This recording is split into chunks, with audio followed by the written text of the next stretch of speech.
2015 pa, labas-masok daw ng bansa ang Chinese software engineer na hininalang spy ng China sa bansa. Sa 10 taong pagpaparoon at parine sa Pilipinas, ano-ano mga data ang kanyang mga nakalap. Iyon ang dapat nating alamin. Nasa linya si Colonel Francel Padilla ng AFP spokesperson. Colonel Padilla, ma'am, magandang umaga. This is Erwin Tulfo and Aljo Bendio. Live po tayo sa PTV and Radyo Pilipinas, Radyo Publico. Good morning, ma'am. Magandang umaga po, Kong Erwin, and magandang umaga, Sir Aljo. Magandang umaga po sa inyong mga taga-subaybay. Na-interview nyo na pa ba itong Chinese national na ito, itong sinasabing spy, kung ano-ano mga data o mga impormasyon ang kanyang kinakalap para mapadala siyempre doon sa kanilang bansa, Colonel? Yes, sir, no? Ito pong ating Sandatahang Lakas ng Pilipinas in collaboration po with the NBI, sir. Nakapag-conduct po tayo ng counter-action operation against this Chinese national nga po that is involved in unauthorized foreign intelligence, surveillance, and reconnaissance activities, sir. Noong 17 January, sir, no, through our extensive planning and counterintelligence operations po, na-apprehend nga po natin sa Makati itong si Deng Yuanxing, no, sir, na 40 years old, this is a Chinese national, and ang on-board po sa kanyang RAV4 vehicle is a high-precision topographic mapping. Sir Kong, no, yung high-precision topographic mapping and 3D modeling nga po niya, nagsimula, sir, noong December 2024. Itong si Deng po has already directed trips for over a month po dito sa Luzon mainland. And sa paggamit po niya nitong mga equipment na to, na-map po nila, no, and na-survey nila itong mga ating critical infrastructures and strategic areas po. To include, sir, PNP and military installations po, mga pantalan natin, sir, na ports natin, mga malls. Ito, sir, yung kasi ang mga Pilipino, sir, talagang mga mall goers yan eh. And our critical infrastructure, sir, communication grid, energy grid, major seaports and airports din po. So nakapag na siya, sir, no, from major routes in the northernmost part of Luzon to the Bicol region. But with our operation, sir, hindi na po natin hinayaan na lumawig pa ito towards Visayas and Mindanao. So nasakote na po natin siya noong 17 January po sa Makati, sir. May kaugnayan ba yan sa drone, Colonel, na nadiskubre at na-recover sa dagat sa bansa kamakailan? At meron ding isa, may drone yata nakita din sa Bohol. Opo, sir, tinitignan po natin, no, lahat ng anggulo po dito. At this point, sir, no, we are taking a step back and looking at the bigger picture, connecting the dots po, no. So lahat po ng mga incidents that are siloed, tinitignan natin, sir, how this is connected to one another or possibly part of a grand plan, sir. Okay. Ano ba yung nakita doon sa Bohol, ma'am? Do you have any information about that? Sa ngayon, sir, no, iniintay po natin na ma-turn over po ito sa AFP, sir. Okay. So, itong Chinese national nag-disguise as negosyante. Tama ho ba para makunsil ang kanyang pagkakakilanlan? Yes, sir. No. So si Deng, sir, has already achieved this sa network po ng kanyang mga financiers and technical experts po, which are Chinese nationals din po. And meron din po siyang mga support personnel, sir. Notably po, itong si Deng, sir, has been in the Philippines for over 10 years. Married po siya sa isang Pinay. And he has been able to establish businesses here po, no? These same businesses po are the ones that are being used as fronts po for his large amounts of funds to enable po itong mga illicit activities po. Yung wife niya ba, ma'am, maisasama rin sa inyong investigasyon na baka mayroong collusion or connivance sa buwatan, ma'am? As we conduct, sir, our thorough investigation, lahat, sir, no, ng possible na may involvement po dito, titignan po natin. Ayun. Ang coordination po natin dito is with the NBI and other experts po. And we will conduct further investigations po dito sa buong operasyon na po ito, no, to ensure po our territorial integrity and ang national security na po natin.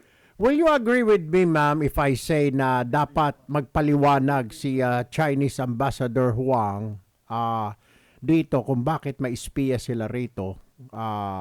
Do you think that will be a good idea? Because that's what we are calling for. I will be filing a bill in Congress probably later or on Monday na to have the Chinese ambassador explain to the public why there's an existence of a spy dito sa ating bayan, Colonel.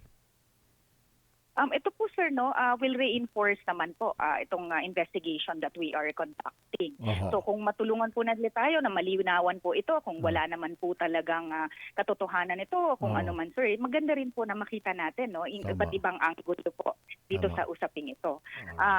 Ang gusto rin po natin i-point out dito sir kung Irvin, kung maaari rin po na ito pong suggestion nga po ma-enforce po ng statement po ng ating secretary po ng ating National Security Council. Opo. Ang pangangailangan sir to pass the new anti-espionage law and the new reference law. Makakatulong ito sir to have a solid foundation moving forward po sa mga ganitong cases sir. All right. Okay. Colonel Francel Padilla, spokesperson ng Sandatahang Lakas. Maraming salamat po, Colonel. Magandang umaga po. Magandang umaga sir. Maraming salamat po. Ayan na, sa linya naman natin ang Bureau of Immigration. Si Ginoong Melvin Mabulak, ang Deputy Spokesperson ng Bureau of Immigration. Magandang umaga, Sir Melvin. This is Aljo Bendijo with Congressman Erwin Tulfo. Good morning. Good morning po, Sir Aljo. Good morning po, Congressman. Magandang umaga po at magandang umaga sa lahat ng nanonood na kikinig. Magandang umaga po. Opo. Yan. Sige, bye. Sige, Sir Melvin, 2015 pa labas-masok sa bansa itong Chinese national na hinina lang spiya. Ano pong detalye sa inyo pong initial investigation dito po sa pagkakakinlanlan talaga ng taong ito at sinasabing sleeper cell o spy? Opo, nakita po natin sa ating pag-imbestiga na multiple travelers palabas, Okay. pasok at labas po ito. Siya po ay may asawang Pilipina. Yun po ang initial nating nakita at basically kung nakakapasok naman siya, may visa po siya kasi visa required po yung Chinese. Ibig sabihin po, mayroon silang tamang visa sa pagpasok at na kaya nagkakaroon siya ng legitimate yung kanyang stay dito. Totoo ba sir na dahil dito medyo nabago yata ang requirements na para dun sa mga alien na resident certificate ba Permits, yun? mga O permit? permits, AEP. Isa po din po sa chinecheck po natin to ensure na hindi basta-basta makakuha kasi alam naman natin napakahirap din po lalo na pag sleepers po ito because sila ay demerge into the community, hindi natin alam, parang mga regular lang po na pumupunta rito. Isa sa tinitingnan natin is to ensure na ang mga dokumento, mga permits na we issue ay talagang nabe-verify po natin. Pero this case kasi napakahirap kasi nakapag-asawa siya. At the same time, yung sleepers kasi parang sila ay normal lang na mga tao at hindi natin dapat ma-monitor talaga yung kanilang ginagawa during the time nandito sila. That's very challenging. Opo. Wala ba kayong sinusubaybayan na mga kasabwat pa nito, Sir Melvin, nitong di umano'y spy na ito? Opo, kasama po yan sa ating pakikipag-ugnayan din po sa ating AFP, sa PNP din po. Possibility po yan, baka mayroon din po yung mga kasabwat, mga kasamahan.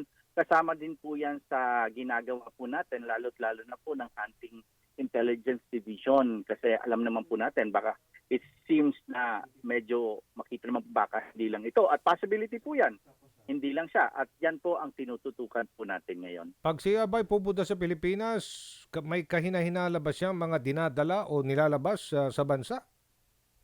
So far wala tayong nakita kasi ang atin naman sa records natin, makikita natin kung siya ay compliant sa immigration rules sa pagpasok at sa paglabas. At wala naman tayong nakita o record o remarks doon sa sa travel record niya na siya talaga mayroong hinahinala. Talagang regular, parang normal na pumapasok at lumalabas na may asawang Pilipina.